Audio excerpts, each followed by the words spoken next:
It's ADHD Awareness Month, and whether you're a parent, a teacher, or someone who's just been hearing the term a lot, you're not imagining it. ADHD is everywhere. It's on Google searches, on WhatsApp groups, and in your TikTok search bar.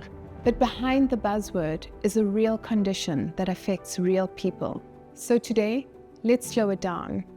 Let's unpack what ADHD really is, what it is not, why so many parents feel judged and confused, and how you can tell the difference between a busy, spirited child and someone who is genuinely struggling. I am Dr. Kutso Sivatsiva, a pediatrician, a mom, and your host here on Tiny Matters with Dr. K, where we turn big parenting questions into clear, practical conversations.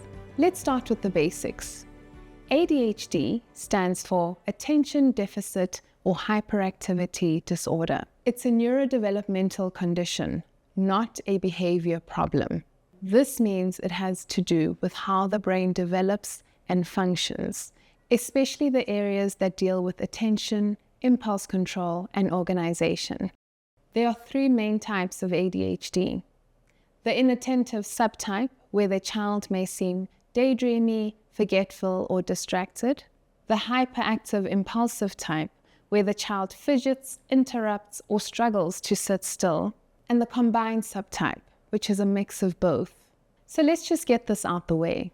It's not caused by bad parenting, not caused by too many screens or too much sugar. And no, they can't just try harder. ADHD symptoms tend to show up across settings, in class, at church, on the playground, and even at home. So why does it suddenly feel like everyone has ADHD? Well, part of it is awareness. Social media has opened up conversations around mental health. Adults are recognizing old patterns in themselves.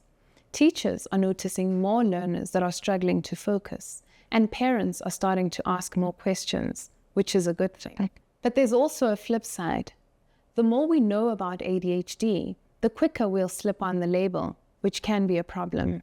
Modern life doesn't help either. Constant screen time, less outdoor play, high academic pressure, and overstimulation can all mimic ADHD.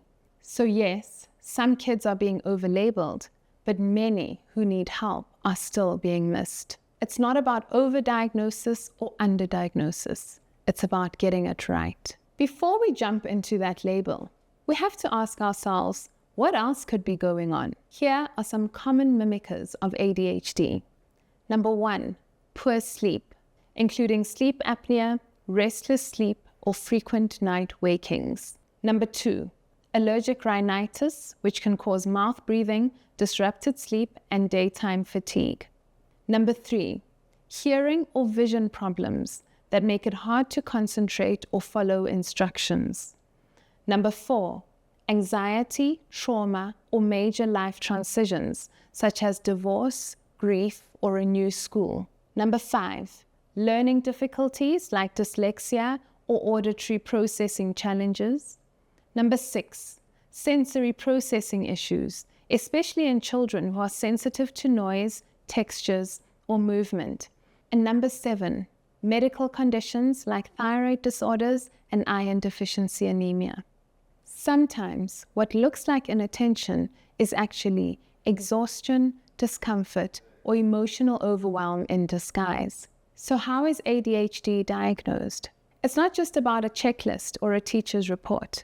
A proper diagnosis requires a full developmental history, reports from school or caregivers, and standardized screening tools and questionnaires. Sometimes input from psychologists and occupational therapists can be helpful too.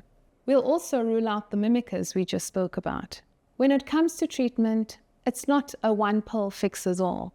Many children also benefit from behavioral and occupational therapy, classroom adaptations, sleep support and nutrition, and emotional support at school and at home. It's never just a pill. It's a plan. When you're a parent, you try everything, simply because you're just trying to help your child. So I understand why herbal tonics and supplements always seem to be a good idea, especially the ones that say they'll help your child's concentration. Some things can help. For example, omega supplements or iron supplements if your child is truly iron deficient. But many so-called brain boosters are expensive, are unregulated, and can be harmful to your child. The golden rule is, if it sounds too good to be true, it probably is. Always ask for evidence and don't be afraid to get a second opinion. ADHD is not a fad.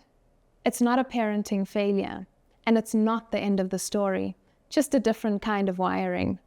Some children with ADHD will need medication. Others need structure. All of them need understanding. If you've been wondering about your child, take your time. Ask questions. Rule out the mimickers. And when you do get answers, remember, a label isn't a limit.